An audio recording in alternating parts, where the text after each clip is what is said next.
Go. And I do think it's important to point out First that making sure buhaton, Iran can't arm have a nuclear weapon. circles. All of the One, U.S. intelligence seemed to indicate that that wasn't actually happening.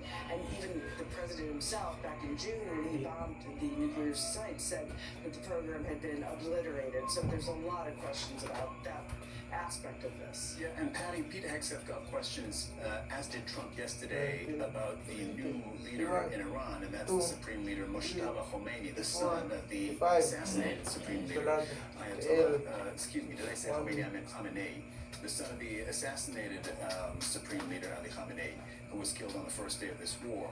Did that make it on your radar? What did Hegseth say about that? He wouldn't really go into whether or not he was injured. We've heard the U.S. president, Truth Social, in some interviews say that it can't be him, that the president should have, the U.S. president should have a say in who leads Iran. Obviously, that doesn't seem likely to happen. Really, they've stopped talking about the Iranian government as much in the last couple of days. They're really just now focused on the infrastructure. And again, they're saying things like the Strait of Hormuz, they're going to look at options so that they can open it up. It's not at all clear that they have the ability to do that, at least not without putting service members at tremendous risk. I thought it was interesting that General Kane wanted to talk about the yellow shirts on the deck of an aircraft carrier. It's, by the way, not slippery. But they're really trying to put the focus on highlighting American troops, because if you look at the American public, they support the military. They do not support this military action. So trying to connect those two is sort of a PR kind of move, not necessarily going to work, but that's obviously what they're trying to do. Yeah, and Patty, you mentioned the Strait of Hormuz, which was also a topic. I'm just going to put this on our viewers' radar. It's not a question, but when General Dan Kane, who again is the head of the U.S. military, was asked about that, he said, bearing in mind that Donald Trump has said, we're going to make sure the oil flows through the Strait of Hormuz to the rest of the world, he said, quote, we're looking at a range of options. We'll figure out how to deal with challenges. He did not appear to have a military solution ready to go, whereas Donald Trump has been saying, if needed, the U.S. Navy will escort the tankers. All right, we'll leave it here for now. Patty Culhane, thank you so much. Okay. Another major front in this conflict is Lebanon. Israeli forces have launched a series of attacks across the south of the country.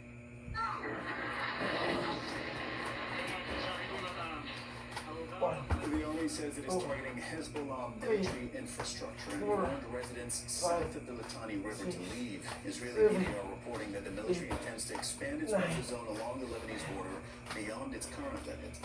The Lebanese government has called for direct talks with Israel to end the fighting. Al Jazeera's Zaina Khoder is in the Lebanese coastal city of Sidon. Walk us through, Zaina, this forced evacuation that is now targeting a big area of Lebanon. We said southern Lebanon. That's at least a 30-kilometer stretch of land with towns and cities and everybody who lived there. 4, 5, 6. Well, no doubt. It's been 5 hours, for example. Let me just give you this example. The Israeli military issued an evacuation order approximately at 9:30 a.m., saying that they intend to target 3 buildings in this neighborhood. Hadid Saida. This is in the southern city of Saida. The neighborhood behind me, it's a residential neighborhood. The area has since been evacuated. Very close to the buildings that were marked on a map is a school where hundreds of families who have been displaced from fighting elsewhere in the country have taken shelter. They are now in the streets. So for 5 hours, people have been waiting for this, what should have been an imminent strike come in. They don't even know if it is safe to go back home and when they can go back home.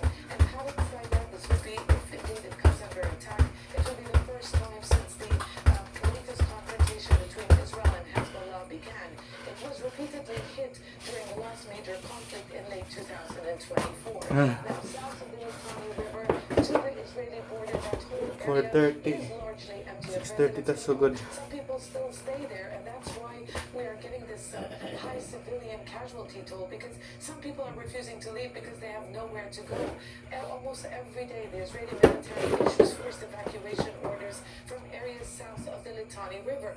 Also, an hour ago, further evacuation orders from neighborhoods in Beirut's southern suburbs. So, this really causes a lot of tension and stress for people. Some people here have told me that this is part of a psychological war. I mean, these 3 buildings may not be hit today, yet people cannot return to their homes. What are these talks, or at least calls for talks, direct talks with Israel? Lebanon's president, Joseph Aoun, yesterday putting like a 4-point initiative on the table, saying that Lebanon is ready to hold direct political negotiations with Israel under international mediation. And part of his initiative calls for a ceasefire. It calls for logistical support to be provided to the Lebanese army to disarm Hezbollah. And basically saying everything that the U.S. and Israel has been demanding for months. They have been demanding direct political negotiations for months. Lebanon reluctant to do so because it's such a divisive issue in the country. Now Lebanon saying, yes, we're ready, but like I said, no response, neither from the Trump administration, not from the Israelis. So people are really concerned that Israel is pushing for a military solution and unconditional surrender, all the while Hezbollah remaining very much defiant. Following that offer by Joseph Aoun, Hezbollah said that they have no choice but to fight, saying the choice that they are being given is not between war and peace, but between war and surrender to humiliating terms. That's the words that they used, and that they will not accept that. Zaina Hoda reporting from Sidon, where there has been this evacuation order for the neighborhood that's immediately behind you. You're monitoring that for us. As soon as you see or hear something more, we'll be speaking to you. Thank you, Zaina.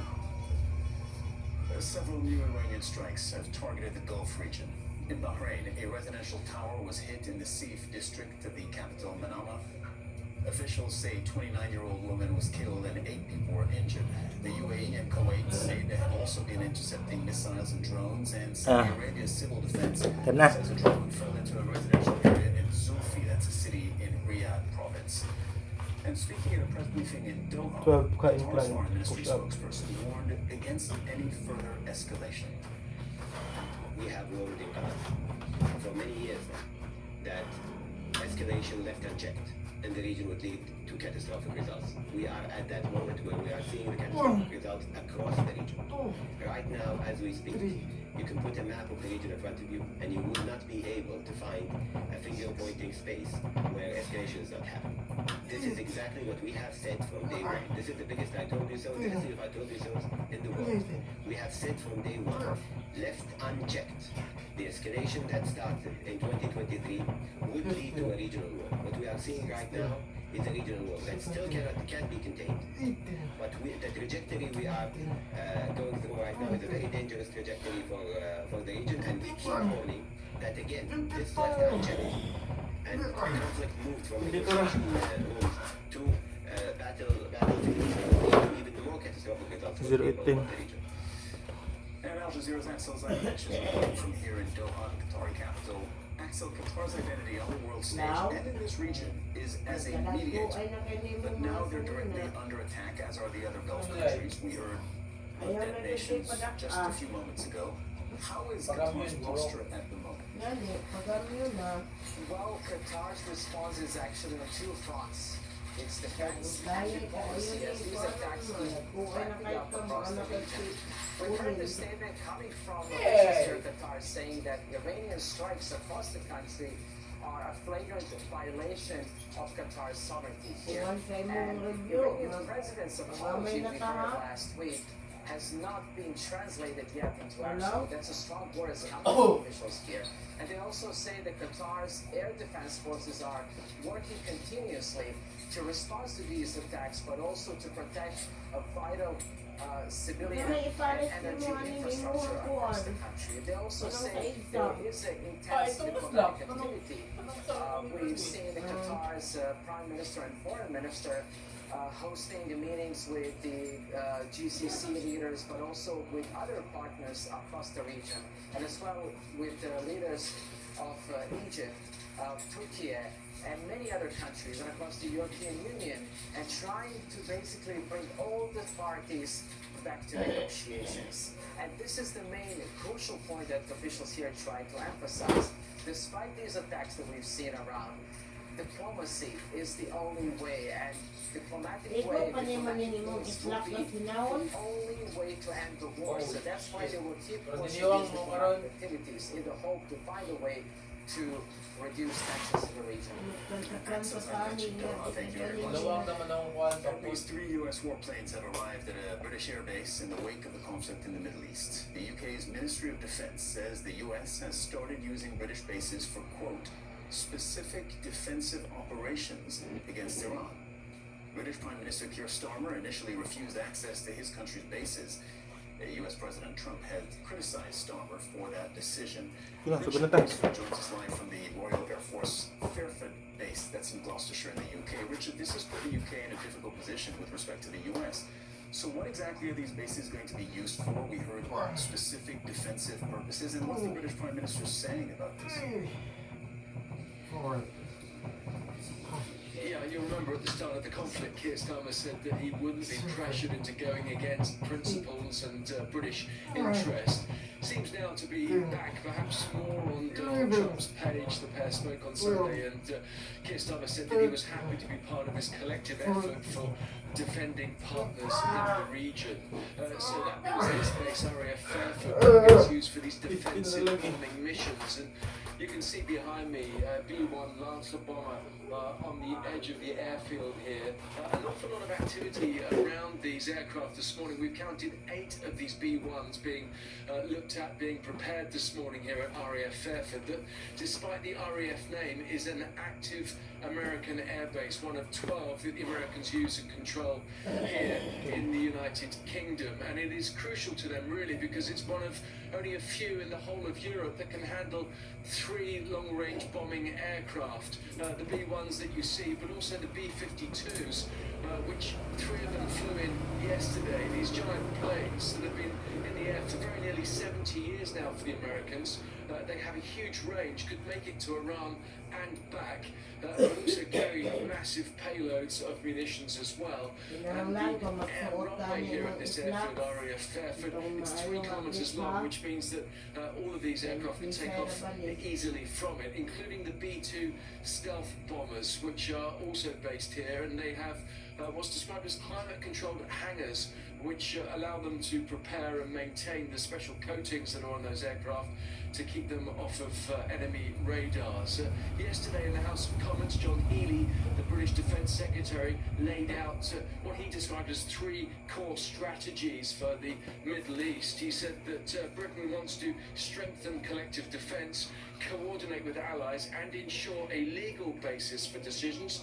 It seems at the moment, at least, the British are happy for the Americans to be running these operations here in Gloucestershire. Richard Gaisford speaking to us from that RAF base. Thank you very much, Richard. Bringing in now Abbas Aslani, a senior research fellow at the Center for Middle East Strategic Studies. And Abbas, you're joining us from Tehran. Good to have you on the program. So both Donald Trump and the IRGC have, in the last 24 hours, said that they will choose when the war ends. It is on their terms, on their timeline. They're both speaking in maximalist terms. So I wanted to ask you, in your view, how much of this is just noise, and what do you treat as a serious signal? Cyril, we have been hearing from the US President Trump saying that the war might be approaching an end. This is yet question here in Tehran, that whether he's making those remarks to impact the oil and global energy market, or he's trying to manufacture a victory to off-ramp to exit the situation. The US has advanced offensively and tactically in terms of military operations, but it has not been able to acquire and achieve its desired outcomes. So in return, we are hearing from Iranian side that they are saying that the end to war will not be determined by the American side. They were the ones who initiated this aggression, but they will not be the ones to end it. And also, in addition to that, we are also hearing let's say, back and forth about this trade. Trump is insisting that this trade is open and needs to remain open. But Iran is saying that if this trade could be open to all or could be closed to warmongers, this peace could be only for all, or unless that can, you know, have consequences for those who are engaged in this war and those who are supporting this war. But Abbas, going back to the IRGC statement that it decides, the IRGC will decide when the war ends.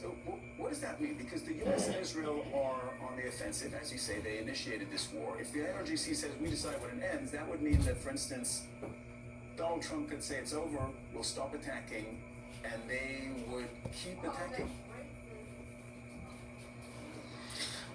Here, the perspective in Iran is that the United States had, you know, miscalculation and the things have not been unfolding as they anticipated. And Iran wants to also May hatong hapin gani diri anay nga bidding attacks style. against the country. Nasa ka hapin ani. The country was engaged in negotiations and it was attacked in the middle of those talks. Earlier than that, the same scenario happened. And beyond, you know, these tactical exchange of fire, a strategic, let's say, consideration is also in the play. Iran wants to make sure that there's a kind of deterrence that will stop future Israeli-American attacks against the country. So that's why we are hearing from Iranian military and political officials insisting that this war will be over when Iran feels that it has been able to teach lessons to the US and Israel that they should not attack the country again in future. And that's why we have this, let's say, narrative from Tehran. Is there a chance, Abbas, that the new supreme leader, Mustafa Khamenei, could put Iran on a different path? Sir, this remains to be seen in practice, but according to, let's say, science, or let's say to the past record, we could be saying that it is more to, you know, subject to continuity rather than change, because he was already in the shadow. He is quite well aware of the machinery of the state. He was a trusted confidant of his father, and he was actually, let's say, working on issues in relation to the security, politics, and many other aspects of governance. So he is expected to continue the same path, but we could be seeing a relative maybe changes in terms of his governance. So far, what we have been hearing, according to the, let's say, military officials or politicians who have been in contact with them, it somehow signals continuity. Abbas Asani speaking to us from Tehran. Thank you very much. In Israel, air defenses have been intercepting another barrage of Iranian missiles. That is after overnight attacks on Israel by Hezbollah. Nida Ibrahim has more from Ramallah in the occupied West Bank. We're hearing sound that could be the sound of impact of some of them. When we talk about these missile strikes, we talk about Israel saying that it's intercepting many of them, but not all of them. And that raises worry and tension in Israel that the type of these cluster munitions being fired from Iran is worrying, because yesterday we've seen the killing of 2 Israelis as a result of these attacks. Also, there's this worry about the Hezbollah fired rockets that they believe, there's one in particular that they believe Hezbollah has tens of, that have the ability to travel very far. So we're talking about areas roughly around 100 kilometers, surface-to-surface missile that is yesterday hit crucial areas in Israel. We're talking about West Jerusalem, an area that is filled with military bases. As we always say, Israel does not disclose these locations or the damage that has been caused to these strategic facilities, but it is a point that is driving Israelis to say that they need to continue the war, not just in Iran, but also in Lebanon. After days of rapid increases in oil prices, there's been some reprieve following Trump's comments on ending the war. Let's take a look at just how volatile the market has been. So Brent crude is the most traded type of oil, and it surged past the $100 mark at its peak, but it has now dropped down to about $88. West Texas Intermediate, WTI, is the other benchmark, and it broke through $100 on Monday, but then went back down to about $90. Global markets have also shown signs of rebounding. European stock markets recovering as energy prices eased, with increases of more than 1.4% reported in Paris, in London, and in Frankfurt. And stocks in China and Hong Kong have also bounced back from their lowest levels since December and August. Al Jazeera's Jack Barton reports from Seoul. US President Donald Trump's suggestion that the war could, in his words, be over soon was enough to send stock markets across Asia surging, with South Korea's Kospi rising more than 6% so quickly that buying was temporarily suspended. The upside of a stock market roller coaster that also saw selling suspended on Monday after the Kospi fell 8%. The turbulence underlines the region's dependence on Middle East oil and gas and petrochemicals, essential for everything from farm fertilizer, skin cream and plastic goods. South Korea imports almost all its energy needs, so is particularly vulnerable to price shocks, which translate to the consumer as inflation. The South Korean government has been working to stabilize the markets with a special fund created at the start of the conflict. But the markets are really just a bellwether for trouble in the broader economy. Analysts here say real stability will require a resumption of reliable imports from the Middle East, which will require real peace, not just statements of reassurance. Jack Barton, Al Jazeera, Seoul. Motorbikes and cars continue to form long queues at fuel stations in Bangladesh, and that's one of the ripple effects of the war in Iran. That's after the government implemented fuel rationing. The move follows the limited exports of oil and gas from the Middle East due to the conflict.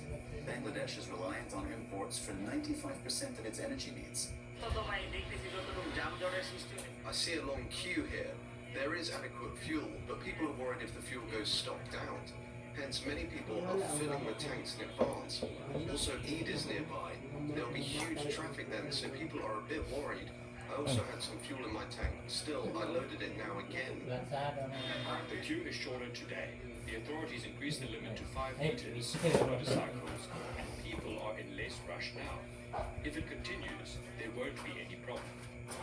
5 Iranian women footballers have been granted asylum in Australia. They are part of the national team taking part in the Asian Cup.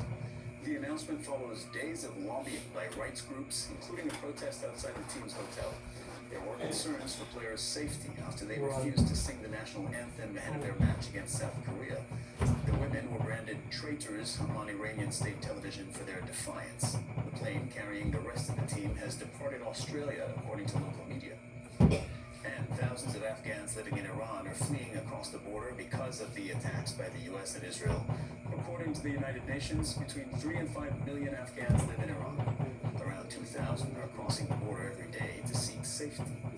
Arafat Jamal is a representative of the UN's refugee agency in Afghanistan, and he says that there are no good choices for Afghans deciding whether or not to remain in Iran. What we've seen is about 110,000 have crossed over this year. What I would say is that they're reporting that they are fleeing the conditions of war that all people inside Iran are experiencing. They are not at this point highlighting any specific concerns for Afghans. However, what we're witnessing here is a lot of tension and apprehension. This is just the beginning, and the repercussions of this conflict are being felt throughout the region. Of course, for these people, there are no good choices. They're fleeing one war and coming to another, because I'm sure your viewers remember that we here in Afghanistan are experiencing a second war, a war that predated the one in Iran between Pakistan and Afghanistan. So they're fleeing one conflict and entering another one at the moment. This is coming on the back of a mass movement of people last year. Last year, the movement of Afghans back to Afghanistan, 2.8 million, was the largest such movement globally. So now, as we start this year, it's picking up again, and we are seeing refugees, we are seeing migrants, we are seeing passport holders, and so on. And at the moment, it seems to be more of a preemptive move. People are describing bombs and a great deal of fear, but they're also describing a dysfunctional economy. These people who filled in many of the different slots in the labor market are unable to find jobs.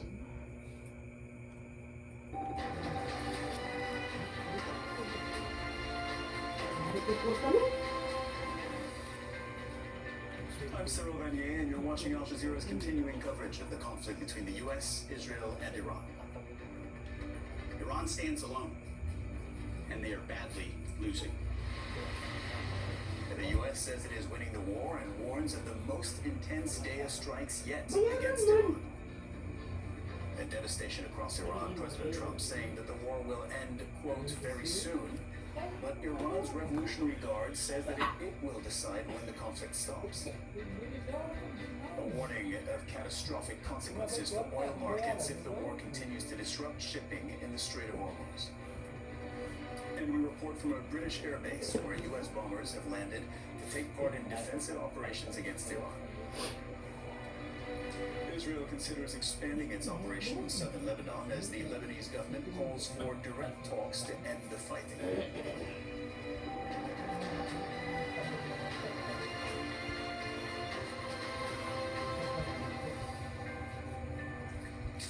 The U.S. Defense Secretary says the American will is endless, and it's up to President Donald Trump how long the war with Iran will last.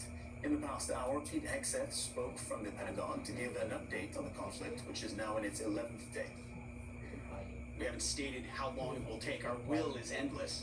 Ultimately, the president gets to determine the end state of those objectives, right? But what he's said continually, and I want the American people to understand, is this is not endless, it's not protracted, we're not allowing mission creep. The president has set a very specific mission to accomplish, and our job is to unrelentingly deliver that. Now, he gets to control the throttle.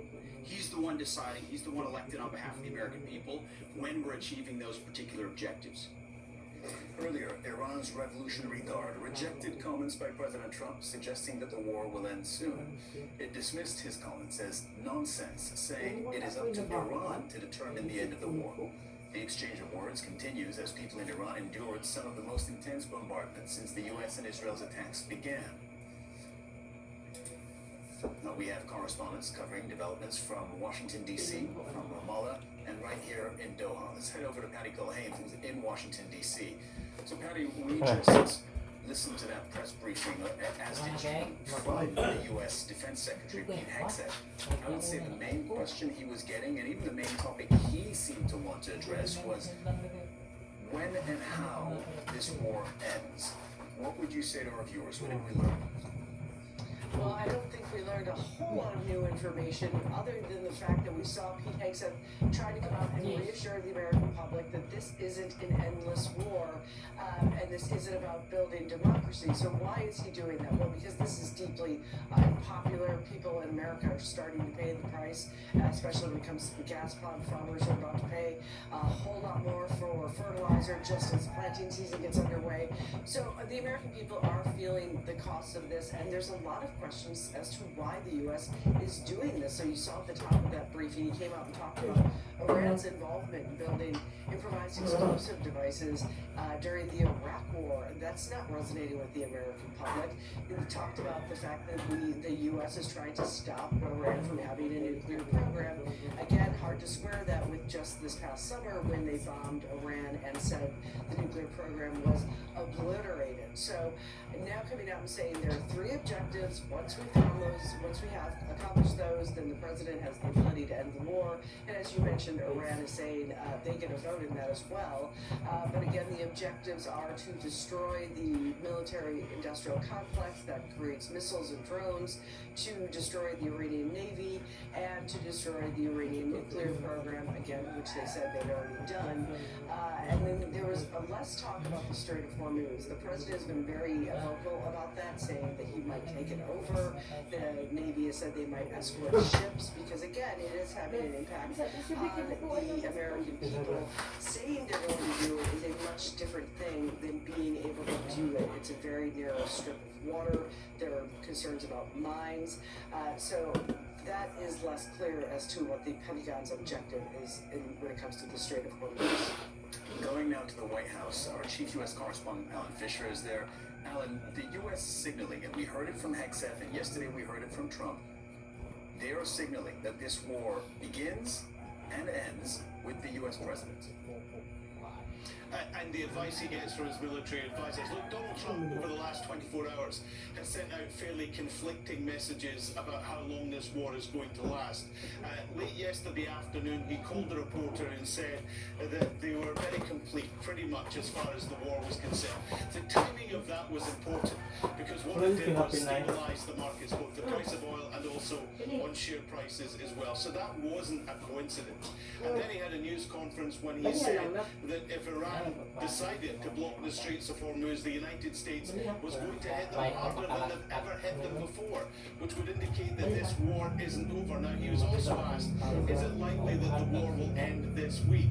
And he said no, but pretty soon. And Donald Trump has been flexible with deadlines in the past. They don't actually mean a great deal. He will make the decision. The decision is definitely in his gift.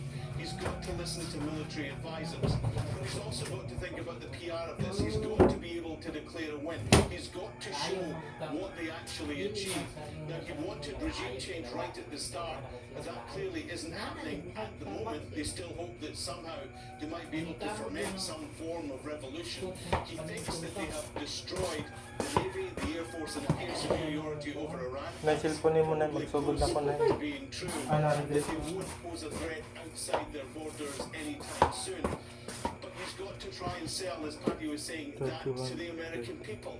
And at the moment, they're simply not buying it. You look at the opinion polls, only 30% of people support the war. And if there was troops on the ground, the disapproval rate goes up to more than 60%. So this is a very fine line for Donald Trump to walk. Patty, back to you. You mentioned the Strait of Hormuz. Alan mentioned it as well. It, of course, is directly tied to oil prices because 20% of the world's oil goes through the Strait of Hormuz, and right now ships aren't going through because, I mean, one can understand intuitively because of the risk involved and because it's right in the middle of the war zone. Hegseth and the head of the U.S. Armed Forces, General Dan Kane, were asked about this. What did they say about this idea of keeping it open by force and with U.S. Navy help if needed? Well, they said they were going to look at different options and present them to the president, which is slightly unusual because if you talk to anybody who's ever covered the Pentagon, the thing they like to say the most is they have a plan for everything. So the fact that they have not presented that plan, somewhat interesting because it is an incredibly difficult task. And this is, we've seen a big frustration for the U.S. president because, again, it's not just oil, it's fertilizer from that region that is pivotal to American farmers, and they're about to be in planting season. So and it's shipping, all kinds of shipping. It impacts the entire global supply chain. So looking at ways they could do it, the president has said, well, we'll insure ships because insurance companies have simply said, we're not going to insure you if you go through there. That the U.S. military is going to escort those ships. That could potentially put American sailors in harm's way. I mentioned mines earlier. That has been a huge concern for the Pentagon. They were trying to attack the facilities that house those mines in the early days. But as far as there's been a lot of talk about America making sure that the Strait of Hormuz is open, but as of yet, we haven't seen really any action. Henry Cohen, Alan Fisher at the White House, thank you very much to both of you. Let's head to Ramallah now. Noor O'Day is there. Noor, you're covering the Israeli side of things. What have they been saying about how this war ends and who ends this war?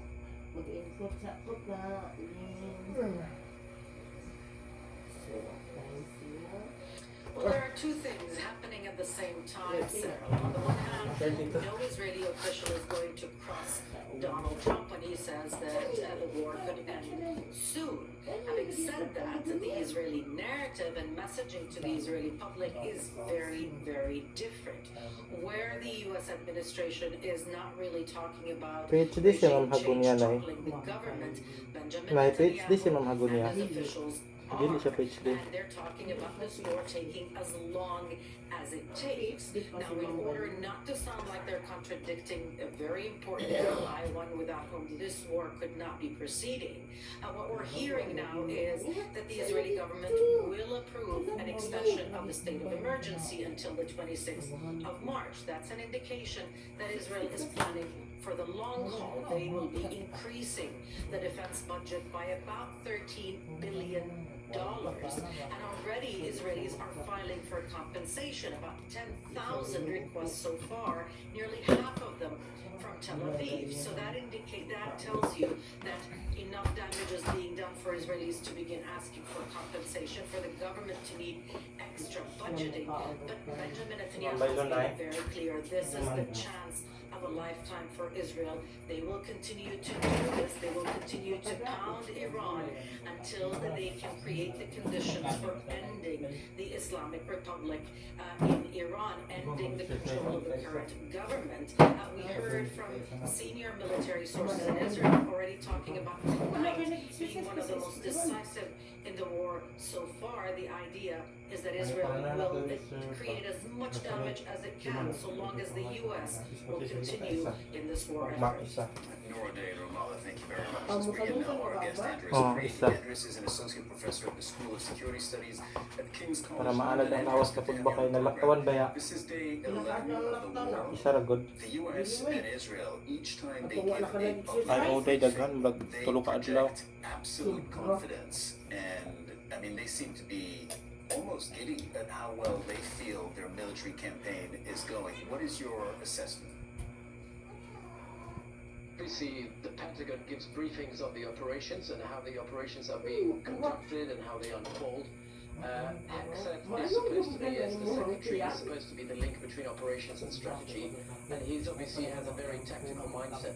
Clearly, his speech was very much about tactical achievements, operational achievements, nothing about strategy, nothing about how these operational achievements will be tied into a bigger, broader strategy. And that's the problem that is missing here. That's the part that's missing, is how do you translate these operational successes into a political outcome that is better for the region, that's better for Iran, better for the Gulf, and also better for the United States. And that question has not been answered so far. And so that's kind of where we stand at the moment. So from a tactical point of view, a lot of success. The U.S. operations are unfolding as planned, very successfully as predicted. The problem with this is it's actually creating more anxiety, more anger, and more will to resist within Iran. And so instead of breaking the will, which is what you're trying to achieve strategically, you're reinforcing the Iranian regime and their willingness to particularly lash out and the partners in the Gulf. So in many ways, the key questions still remain unanswered.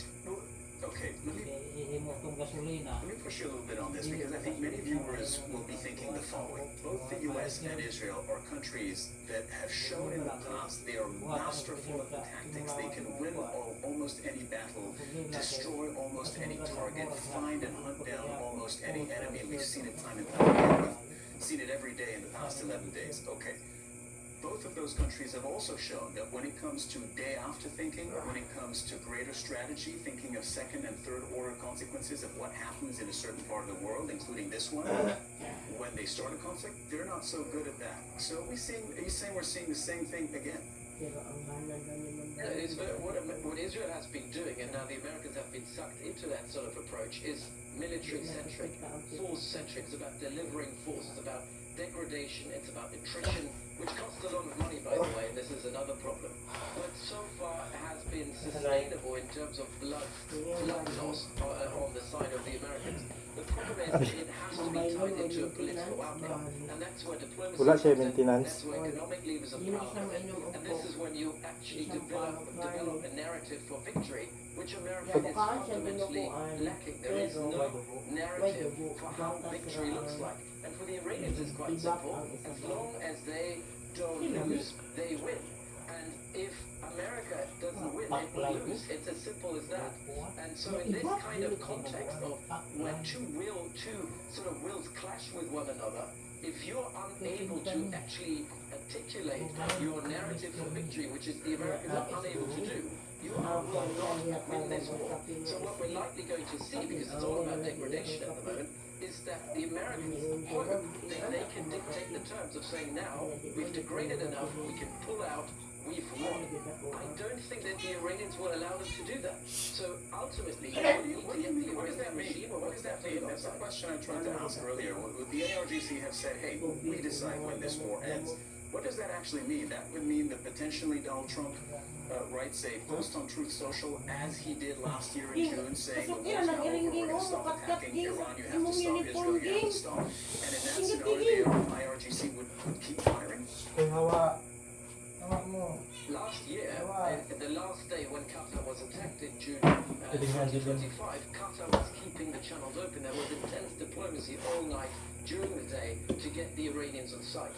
At the moment, this has been unsuccessful. The Iranians have not been willing to bend on this. So my point is, it wasn't Trump putting it on Truth Social to kind of create the victory. The victory was created by the mediator through diplomatic engagement. And that has not happened so far. It's been very unsuccessful at the moment. So the problem that Trump ultimately has is that the escalation dominance that he thinks and that the American military thinks they have is an illusion.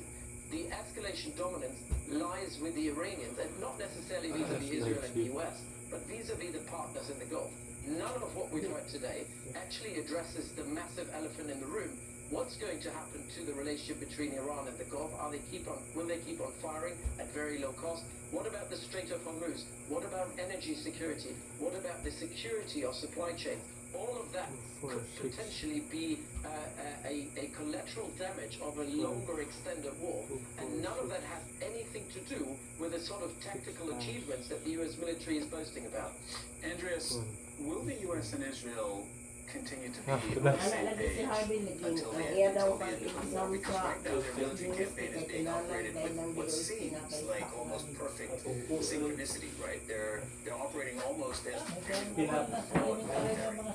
But then when it comes to ending the war, Donald Trump at any point in time, and you explained this earlier, could say, look, we have downed their Navy, downed their Air Force, we've hit all their missile manufacturing capabilities and drones. As far as we're concerned, it's mission accomplished, we're out, the war's over from our point of view. Would Israel then necessarily be okay with that? Well, Israel is probably the most resilient in all of it. Like the Iranians, equally resilient like the Iranians. I think at the moment the willpower in Israel and Iran is at its height. The vulnerable element to it is the willpower of the Gulf states to sustain this, but what they're going to do about it. And then the willpower of Donald Trump. The cost is rising gradually. We're now at a point of diminishing return. Every single day this war continues, the costs are rising, but the benefit that you get from further targeting the Iranian regime will diminish. So in this kind of context, Trump will be the one who to call it quits at some point. And he seems to be quite eager to get to this point. The Israelis might not be happy with it, but they might keep on going, and ultimately they'll have to succumb to whatever the US is saying. But it will be Trump who will try to get out of this war. The Israelis will not say this is mission accomplished because they can keep it going for quite some time. Andreas Craig, thank you very much for joining us on the Al Jazeera News Hour. As always, thanks for your analysis. Our emergency teams have been searching through the rubble of a residential building in the Iranian capital, Tehran, after it was hit by a U.S.-Israeli strike on Monday near Risalat Square in the east of the capital. According to state media, about 40 people were killed in that attack. Several new Iranian strikes have targeted the Gulf region. In Bahrain, a residential tower was hit in the sea. Officials say a 29-year-old woman was killed and 8 people were injured. The UAE and Kuwait say that they've also been intercepting missiles and drones. And Saudi Arabia's civil defense says a drone fell into a residential area in Zulfi. That's a city in the province of Riyadh. Mga question na to kay pang high school ilang pang klase jud tanan di pang klase i-exam moro. Wait. Dapat abti kag tanan kay tanan man di exam. Escalation left unchecked, and the region would lead to catastrophic results. We are at that moment where we are seeing the catastrophic results across the region. Right now, as we speak, you can put a map of the region in front of you, and you will not be able to find a pinpointing space where escalation is not happening. This is exactly what we have said from day one. This is the biggest I told you. We have said from day one, left unchecked, the escalation that started in 2023 would lead to a regional war. What we are seeing right now is a regional war that still can be contained. But the trajectory we are going through right now is a very dangerous trajectory for the region, and we keep warning that again, this left unchecked and conflict moved from negotiation rules to battlefields will lead to even more catastrophic results for the people of the region. Let's go live to Laura Khan, who's here in Doha covering events across the Gulf. Starting, Laura, with Qatar. Qatar's identity is as a mediating power, both globally and regionally. Ending conflicts peacefully is actually inscribed in Qatar's constitution. So, given that they are currently under direct attack, what is Qatar's diplomatic posture right now? Well, the diplomatic posture has really been put to the test, not only in Qatar, but across the Gulf nations, as we've seen in day 11 of this war now that's spilling over into the Gulf and the Middle East at large. Daily attacks, not only Iran says it's targeting just US assets in the region, but whether or not they need to target it, it is also affecting infrastructure, civilian infrastructure, and also energy infrastructure. And this seems to have caused a lot of exasperation. Qatar, you've heard Dr. Majid Al-Ansari, the spokesperson from the foreign ministry, essentially saying, look, point to any place in the region and it's been affected. Any place in the Middle East, this has been affected. And essentially said that the lines of communication are still open with Tehran. They're still talking. And across the Middle East, all of the Gulf region essentially saying that they're going to choose de-escalation over direct conflict.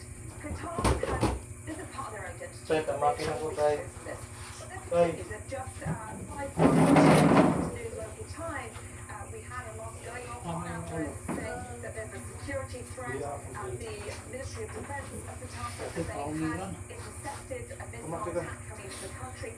Yesterday, there were 17 missiles This is continuing on a daily basis, and essentially he's urging all parties to continue trying to get everyone to As you said, the nations a little earlier from the, what I believe were interceptions under the skies of Qatar. Meanwhile, attacks are continuing across the Gulf region. Brief us on what we're learning about today's attacks. Yeah, absolutely. We'll go to Bahrain first, where sadly there has been a fatality of 29-year-old woman in the early hours of the morning. Local reports at the Interior Ministry essentially says that a drone has fallen in the area. Whether or not that was a direct target, we don't know. One person killed, 8 other people injured. We saw a picture of smashed glass. This is in their capital in Manama. So this is going to be very devastating. It's a tough look on Bahrain. Another area in Saudi Arabia, which is just northwest of Riyadh. There's still international flights leaving Riyadh. Many people are attempting to get out there, moving in from other countries to Riyadh to get out. We're still seeing these attacks affecting civilian infrastructure. Now we move over to gas and oil, the energy sector. In the United Arab Emirates, they've been dealing with a number of drones. They've been dealing with hundreds of drones since the beginning of this war. But we understand from their Interior Ministry that the Al-Kuwait field was hit. This is a very large oil processing plant, but many more details on that. But of course, this is across the board, across the region, and really exacerbating all the leaders here who are saying, let's get back to that negotiating table. Laura Khan reporting from Doha. Thank you very much, Laura. Sabi ko ya, pero magsarado. U.S. Defense Secretary Pete Hegseth also called Iranian attacks on the Gulf region a big mistake. Iran has been launching missile control attacks, as Laura explained, on its neighbors, hosts for its military assets. Big mistake by the Iranian regime to start targeting its neighbors right away, exposing who they are and what they're all about. Indiscriminate targeting, flailing recklessly at the beginning. I can't say that we anticipated necessarily that's exactly how they would react, but we knew it was a possibility. And I think it was a demonstration of the desperation of that regime then and that regime now, that they still think their pathway out is to try to alienate their Arab partners even more, who who've instead decided to come to us and have been willing to go on the offense, have been giving us access, spacing, and overflow. Abbas Islani is a senior research fellow at the Center for Middle East Strategic Studies. Abbas, you're joining us from the Iranian capital, Tehran. So you heard Hexet there. In your view, was it a mistake for Iran to attack its neighbors? Well, Iran didn't intend Cyril to attack its neighbors, but it was seeing the U.S. presence in, it was seeing American presence in those countries as an existential threat, and because the U.S. used those territory and airspace of those countries, Iran had no option but to respond to those attacks. And this is qualitatively, yes, impacting the relations between Iran and those neighboring territories. Pause for a second, let's just straighten this out. The Gulf countries, you realize that all of them, bar none, would completely disagree with everything you've just said, and they've all reported attacks on civilian infrastructure, not just U.S. bases. You do realize that?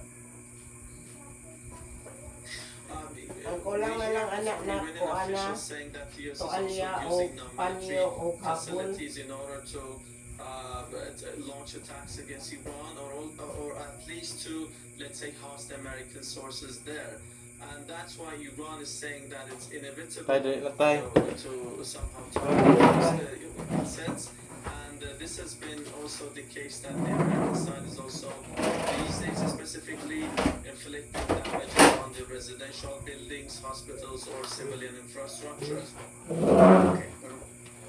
Abbas, the facts are just not what you're saying. The facts are that Iran has continued to attack civilian infrastructure in the UAE, in the Kingdom of Saudi Arabia, in Kuwait, in Oman. This just doesn't align with the facts. Don't align with what the Iranian Revolutionary Guard have been saying.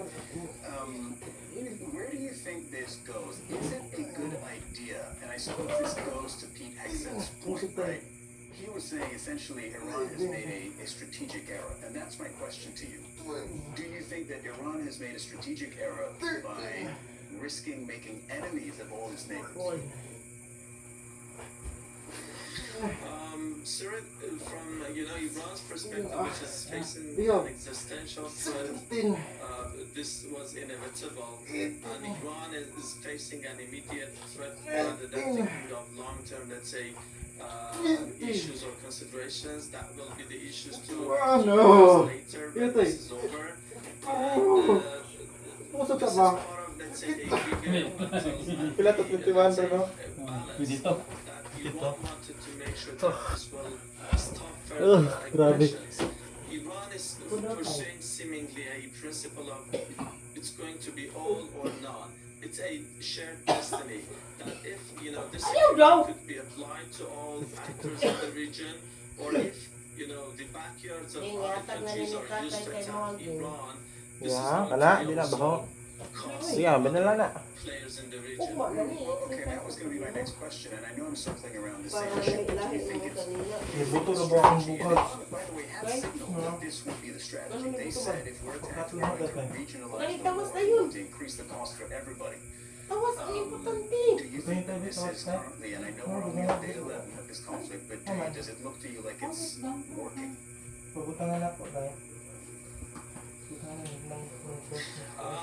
This is not coming as a surprise to regional countries. Tehran had been warning about this, and they were at the negotiating table. All of a sudden, the US and Israel initiated this aggression against Iran.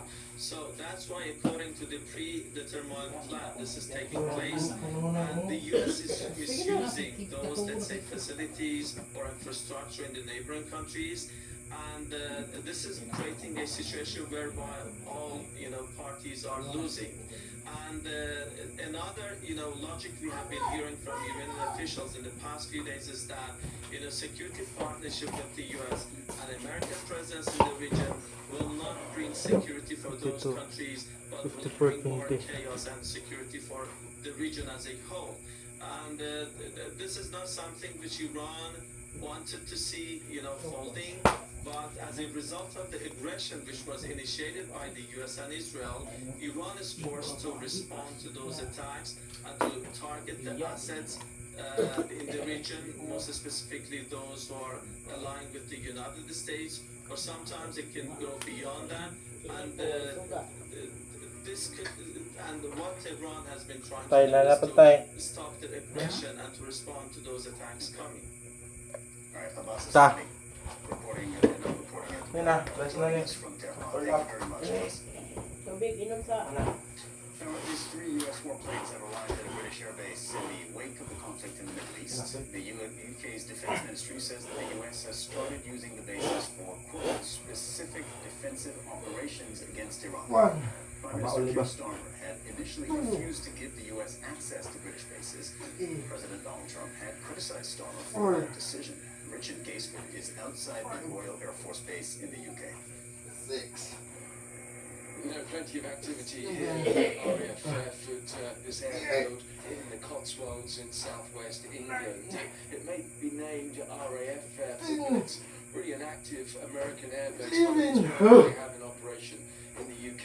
This is crucial, this place, because pretty much throughout the whole of Europe, it's one of the few places where they can operate 3 different types of long-range bombers. Behind me, you should be able to see some B-1 bombers on the edge of the field.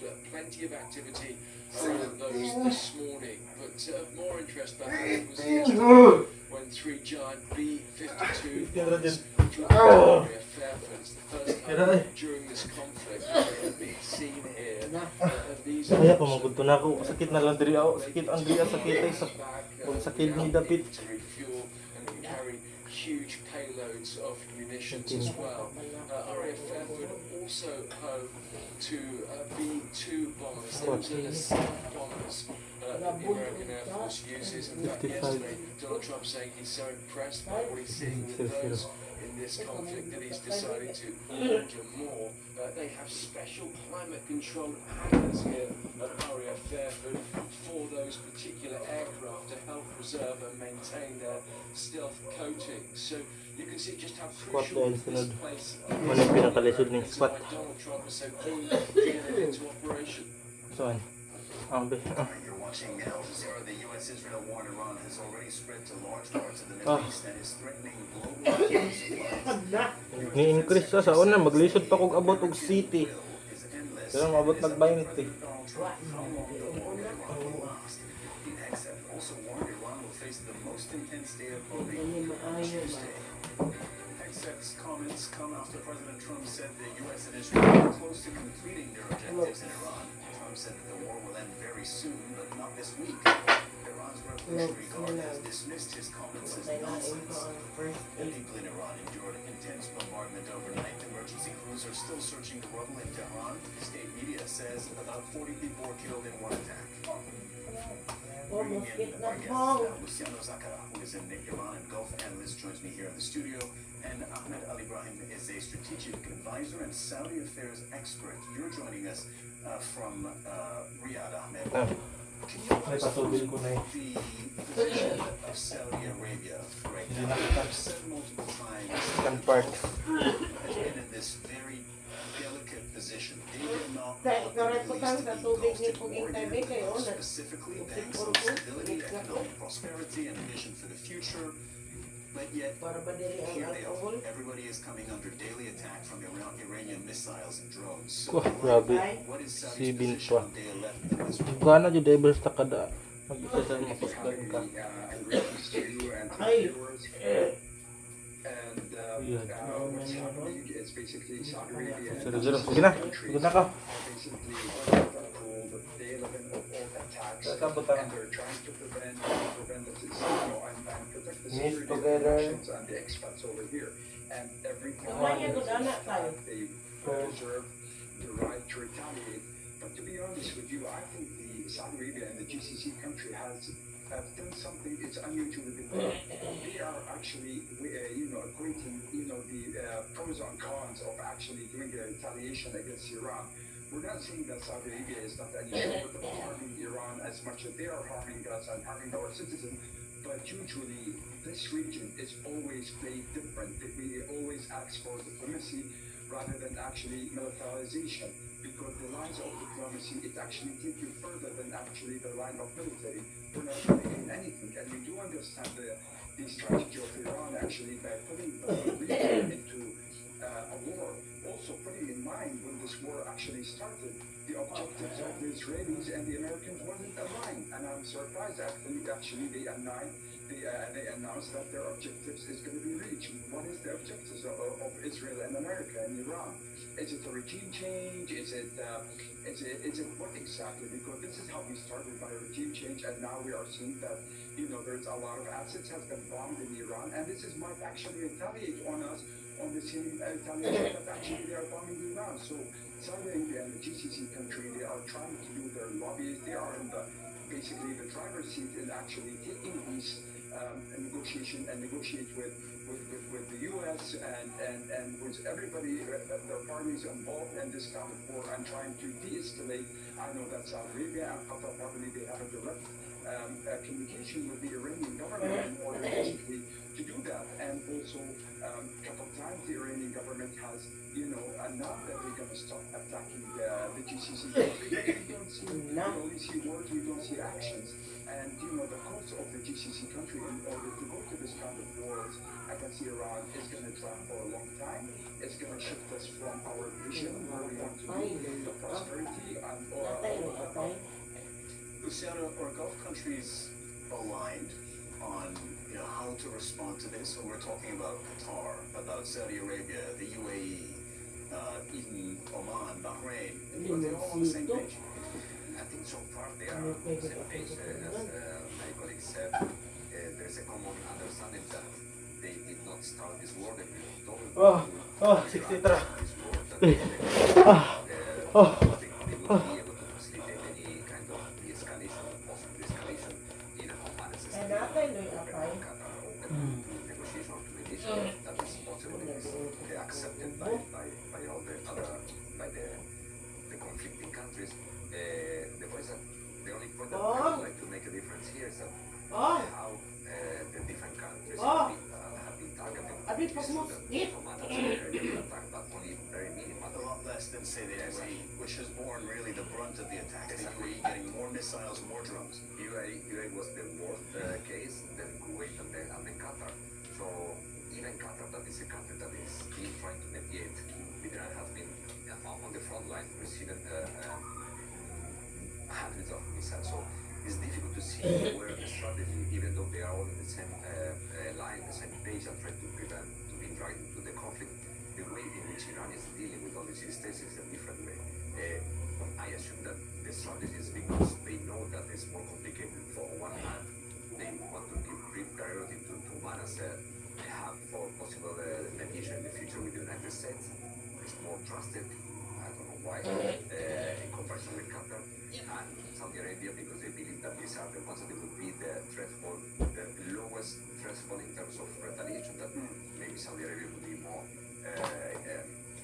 not accepting more missiles to come without retaliating. So I think that this is a strategy from the Iranian side that they don't attack the same countries in this way. They know that some countries are less willing to accept entering into war, and maybe other countries are more willing to enter into Ay, na ako plano. Kada singot na humulog siya sa tubig dili sa paughano. Tama ba? Nice. Sumulan din siya sa sabon ba pero di siya mubaho. Ano na lang na ako. Dili kay ipadugay. Kaya mo pilit din siya sa kanang sa panapton jud.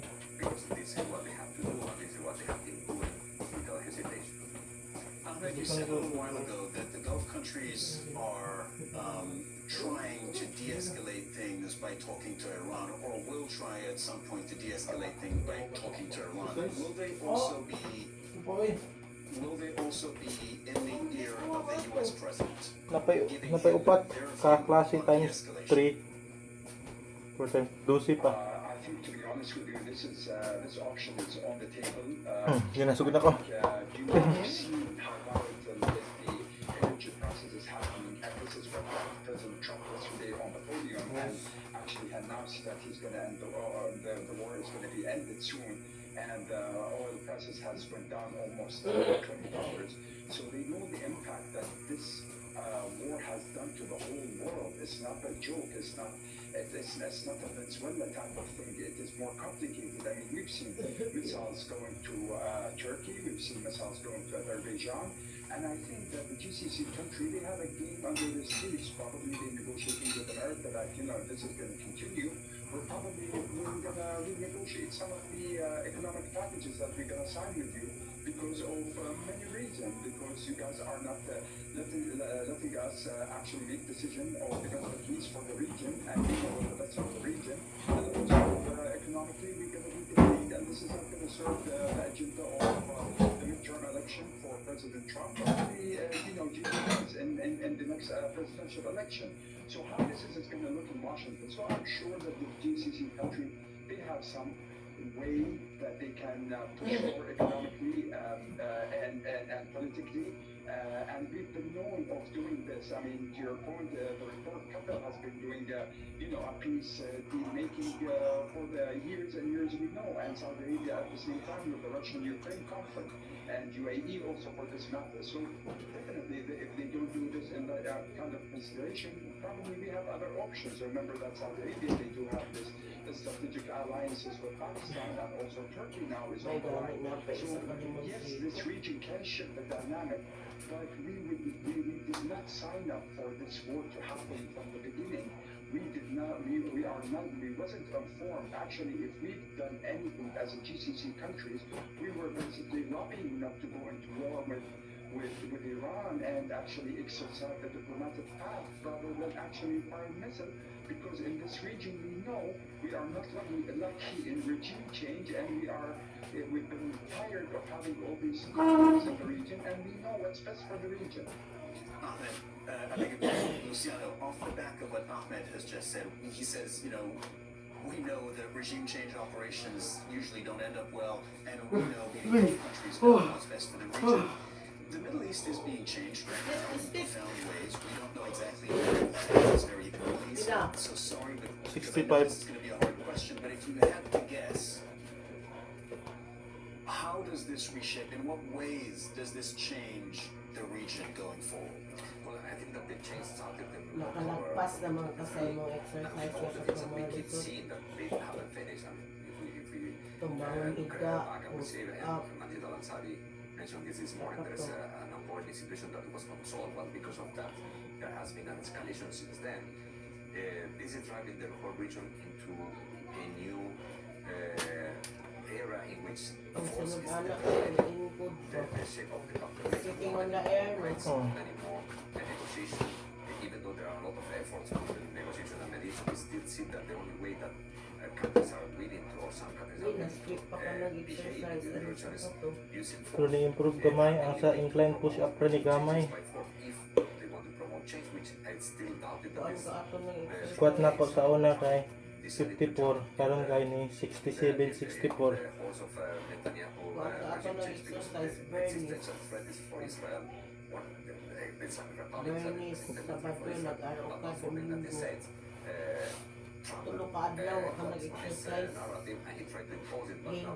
Pero katong araw ko kuya po to.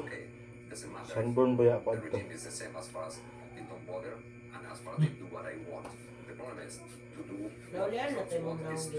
Nawa naman. Namo gagawin pantambal sa sunburn ka ng sunscreen. Wala, pag abot na sa balay, kinakalimot kong dala. After losing or being defeated in a military confrontation by the military minds. So this is happening in Venezuela, this is happening in Iraq. It may happen with other countries, even in Greenland, if the European Union, they don't want to give a Greenland to the United States. He said that one way or the other, I will get what I want.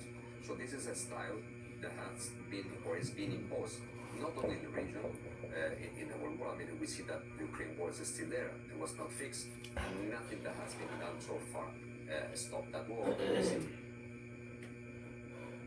Sana. Basta na ako. Last pa na ba? Ito yun sa tingin. Awas sa kanya.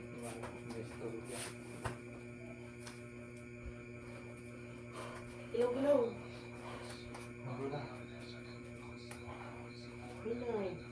Pinay naman daw na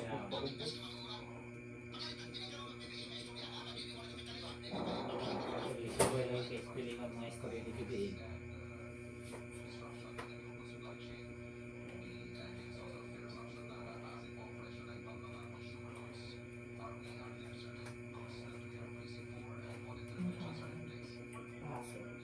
Sa?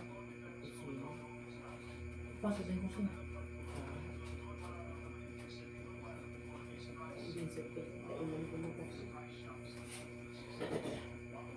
Ayun.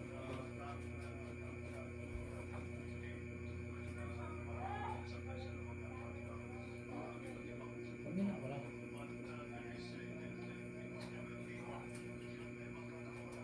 Oji, klaro. Marimbal.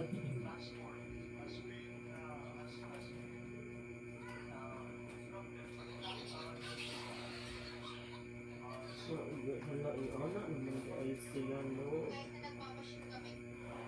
Ang Louie naman ay nasa mga Pwede po ko sa mga. Hindi ako sabi yung istorya ng Speaker of the House niya. Ipaglaban niya. Sulat na, sulat na. Ano naman ito niya sulat eh? Interview sa media. Si Wokton.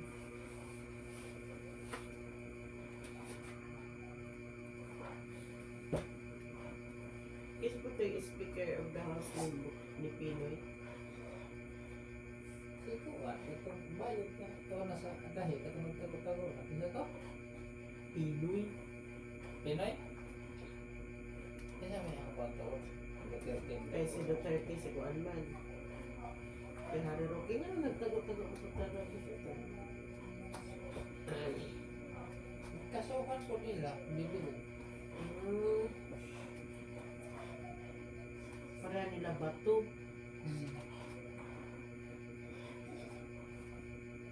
Para nila bunggo.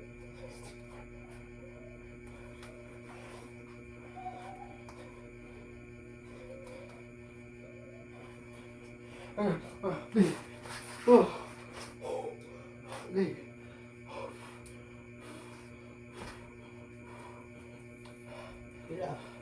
67 na. Palabuan.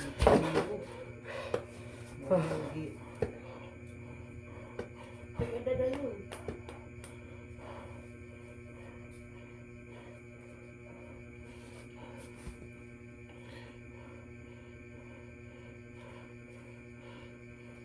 Pusgan na yung ka na yung exercise mo.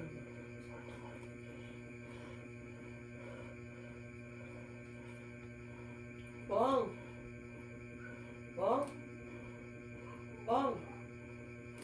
Ano ito? Siguro si Ipo. Squat na ko. Oh! May katabi ka? Oo.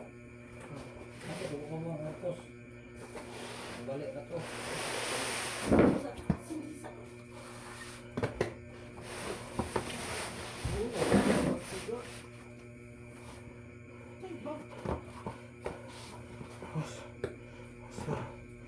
Grabe. Kaya cellphone tayo, gamitin na ako.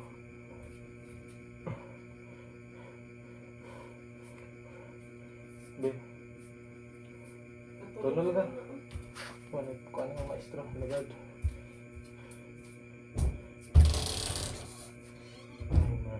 Sunod si Manag, iulan, gapon mo. Dili, pis na pod.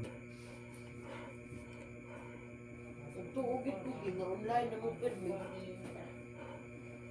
Dili, temporary na.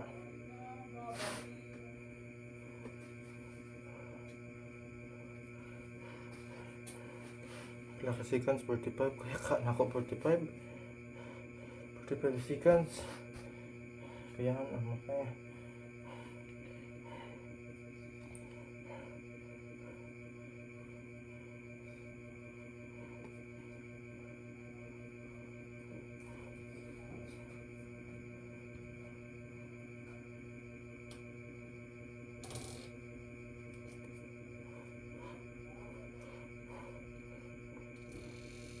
Nanambok man tayo ko. Pa na punta. Ay, sa exercise.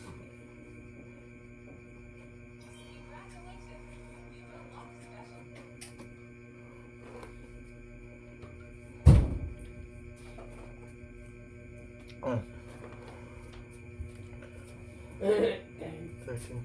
Sige na. Nako.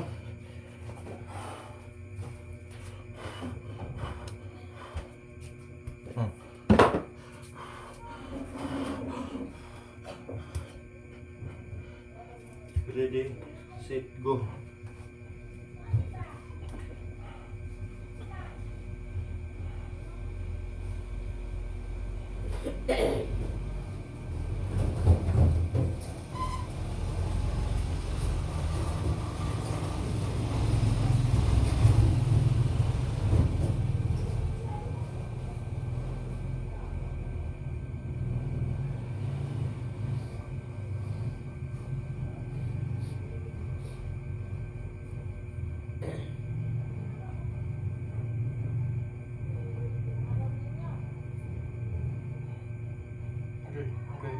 Okay. Kaya pa.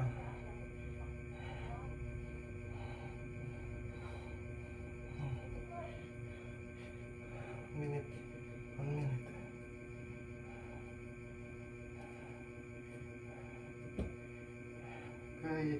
Okay. Stop. Okay. Okay. 1 minute, 2 seconds.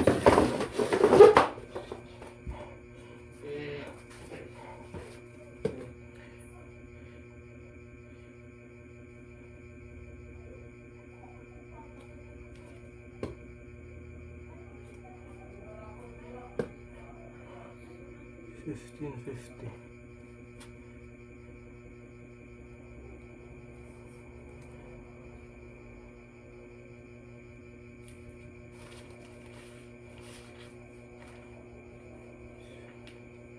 My God.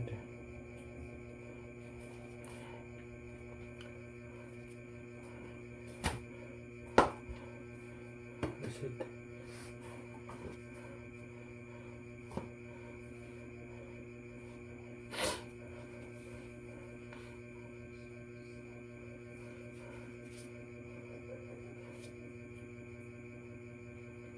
Prestige na habit. 9:52. Nagkanay pa. Kaya ka. Ay. Di ba natin utang sa tibadji? Ano sa mga siyang bayad? Cheese naman ron.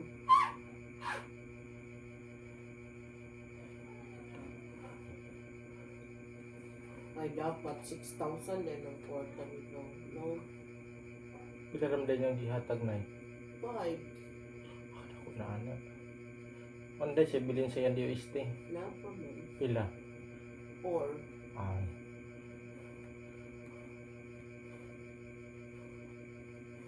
Ang dako itong budget sa Tetrisya. Dito man sila nag-final coaching. Okay. Nagluka ka ng mga pubulgon mo sa una nila. Mangutang-utang.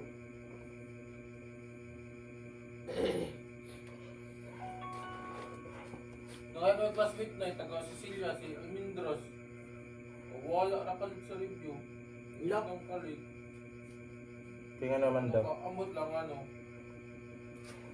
Kain niya sa eskwela. Ha? Lubos ko siya ikabayad. Nauyon siya na. Kuya? Cecilia. Trigo. Hindi nga naman masin ko. Bae? Wala daw. Wala? Nakalito daw ko. Sa review?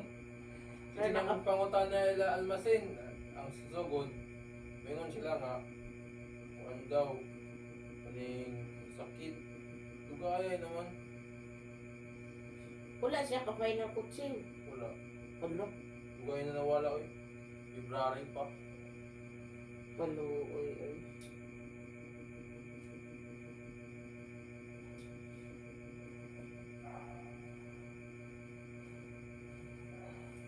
Sige na, nagkaon-kaon to.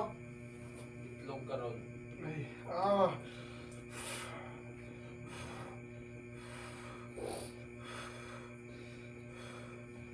Kuan po ning lawas ni Pina eh. Gamay harap kay makaon. Kaya. May yung bikilani nga bataan na niya.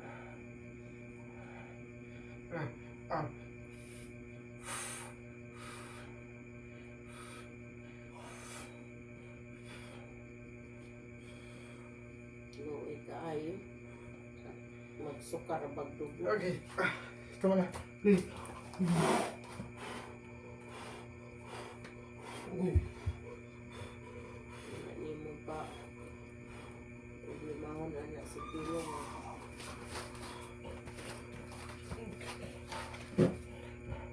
Ano report ba?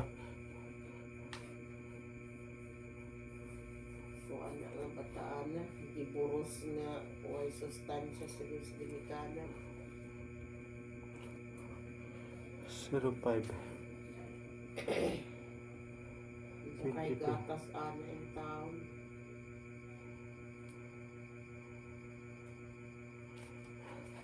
Grabe. Na, mountain climbers na sunod.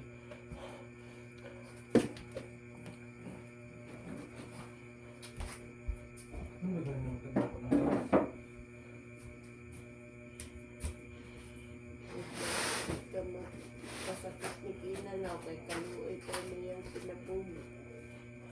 Okay. 20 to 10.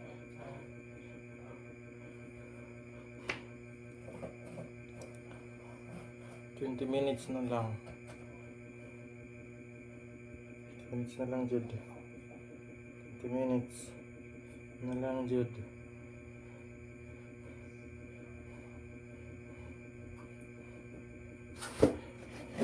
Lagay ito sa una.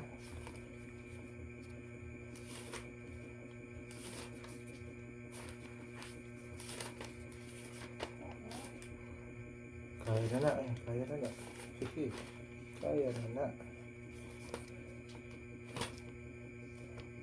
Last na ngayon. Hindi pa. Napay 20 minutes na lang. Napay 2 ka pasi. Ito naman ato ay katong maghapa. Nga ka itong magdala-dalag pabugat.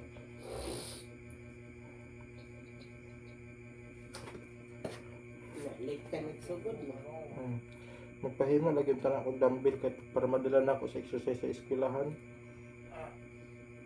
Kailangan ka na akong dalaon. Kada. Sa eskwelahan naman good mag-exercise day 1 to day 2. Sa day 3 sa balay na lang daw. Yung so na ako pag-complete nga wala mang kuan pabugat sa eskwelahan. Magdala jud ko.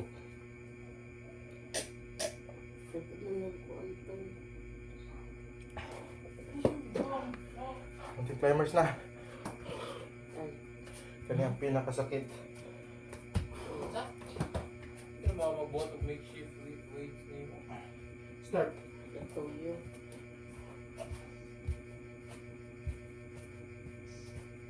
Ay. Sa tuyo.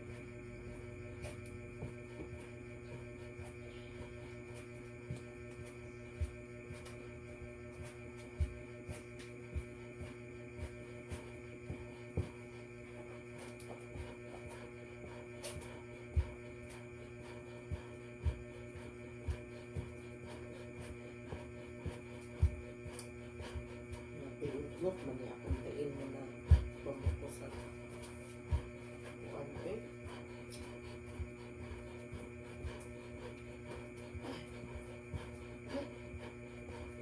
Ito likod ko.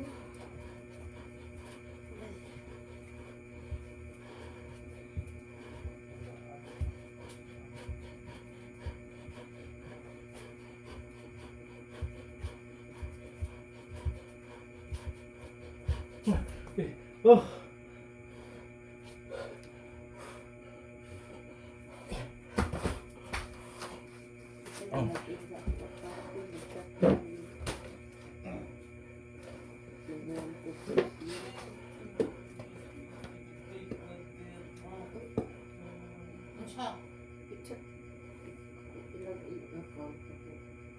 man naman lagi. Hindi yung takset sa passport. Wah, nakakabaman din na.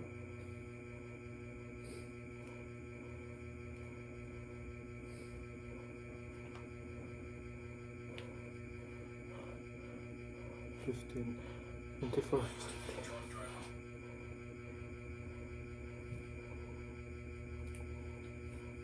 Po na kay correction tape po. Tulog lagi. Nakoy na mali.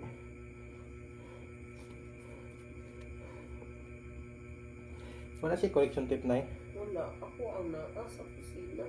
Aduy. Sundan ako na eh. Ah, wala. Cross open parenthesis.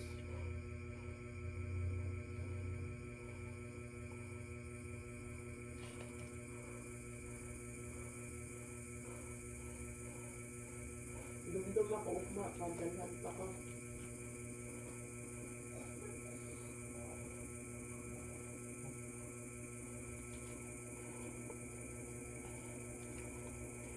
All are.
$26.15. Sige na. Akong kurasan. Receipt.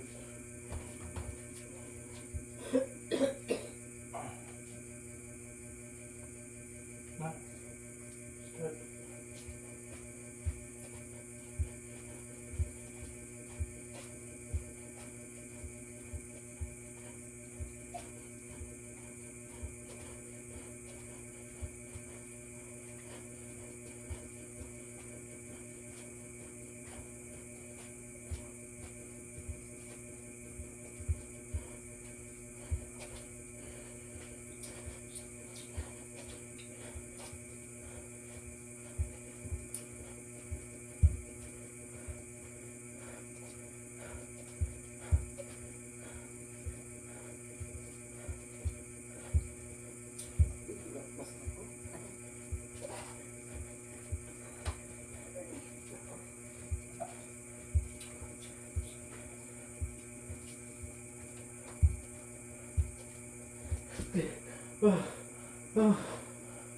Po.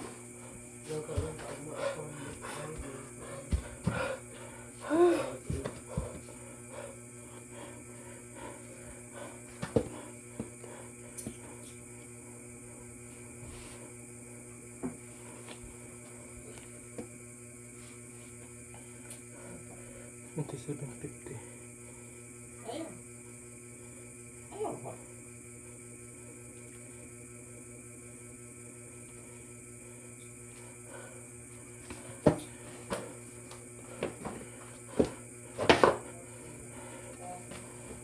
Yeah. Aray. Ayan na.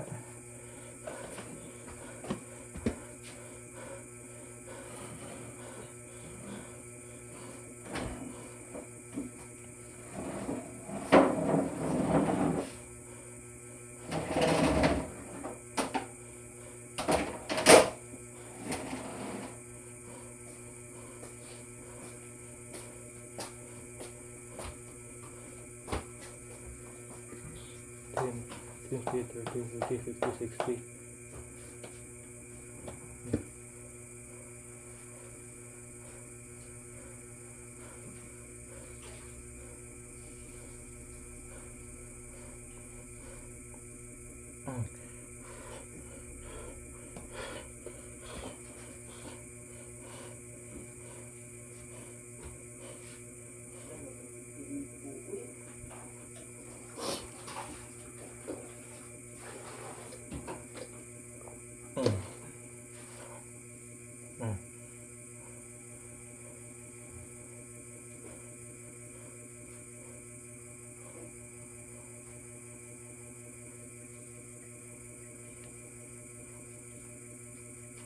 Hapit na jud.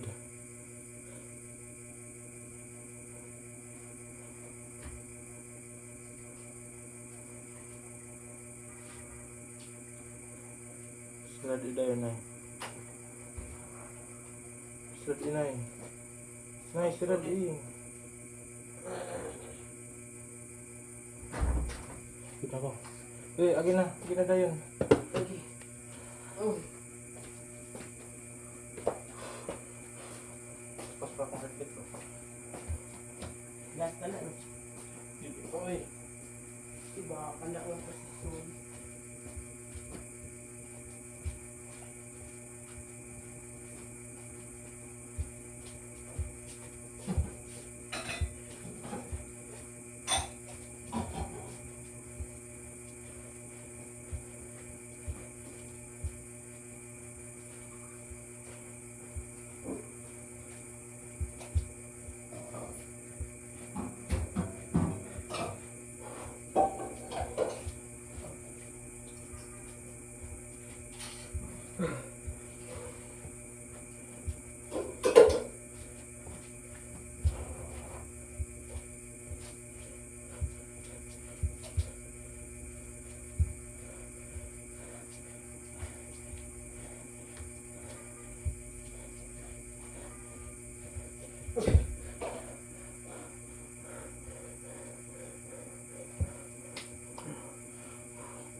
Before. Oh.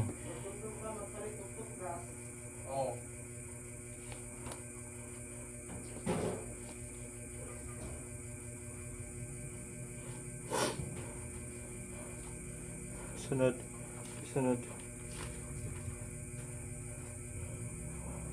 1350. 2150.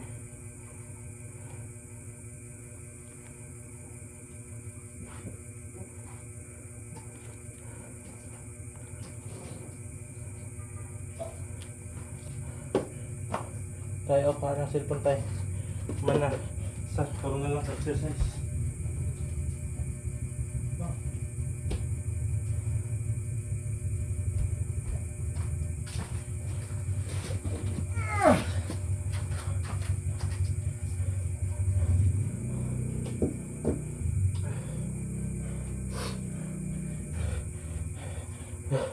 Wawa eh.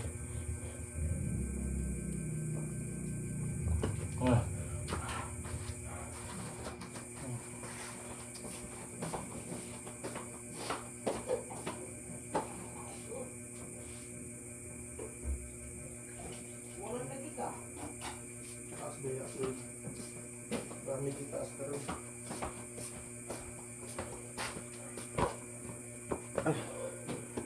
Lunches na ta. Pagka 30, 350.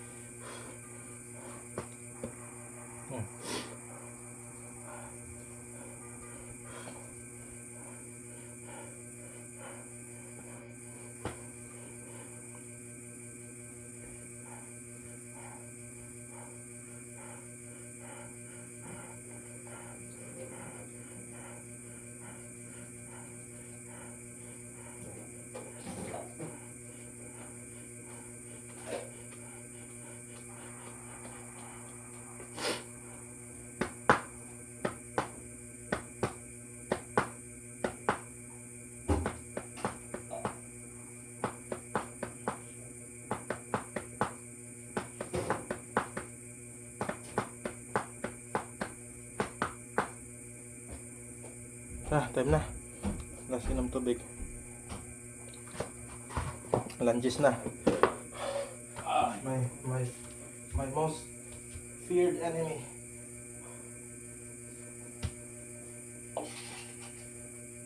Ako sa yung kuyukan.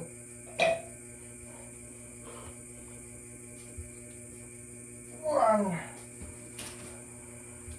Two.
Fifteen ra.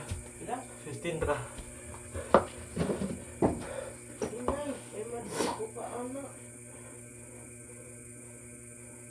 Plus una. Na weak naman.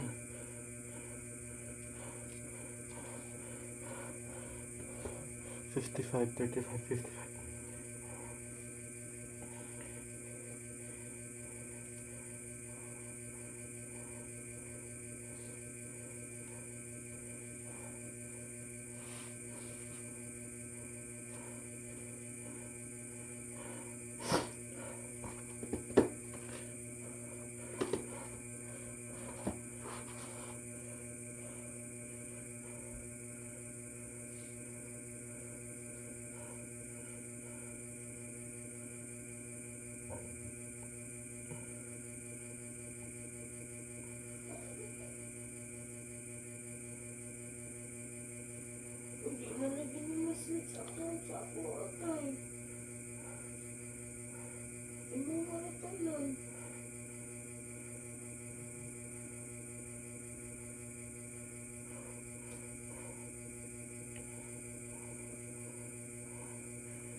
Di kayo kapitaron ba?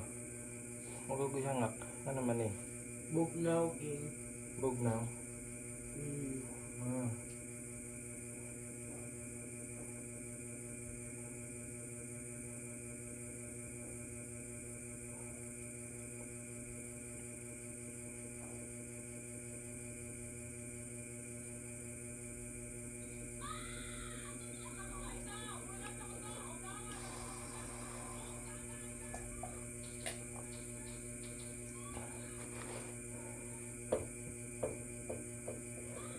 Sige.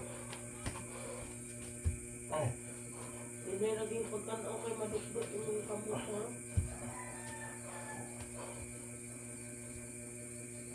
One. Kunbay kamot. Two. Three. Four. Five. 6. 7. 8. 9. 10. 11. 12. 13. 14. 15. 16. 17.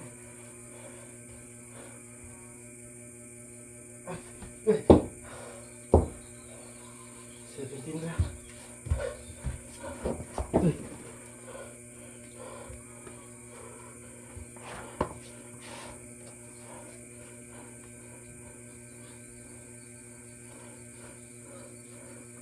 13 and 44.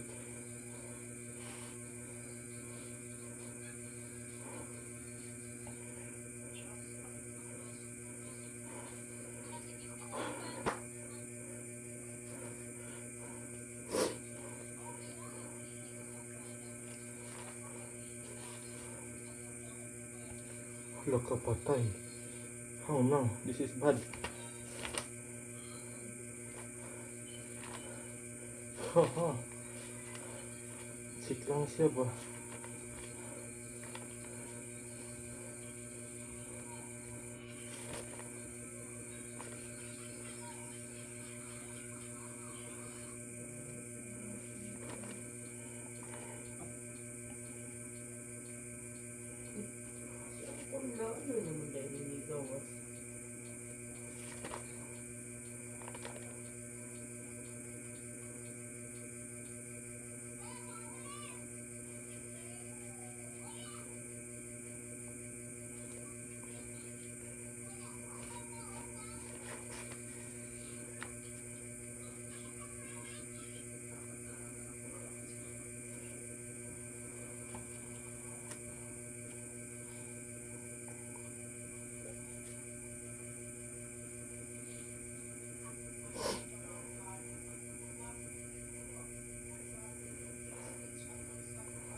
Tulo ang sipon.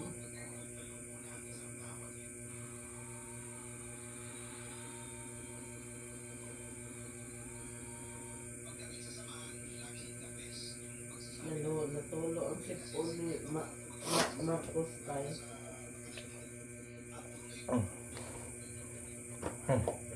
So this man, plus 1, dapat kaya 15.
Fifteen, 16, 16 lagi.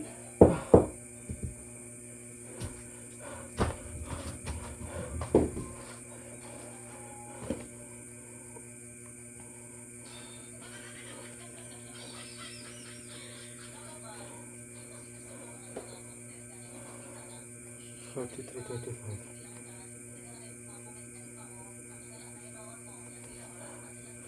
Arigatou gozaimasu.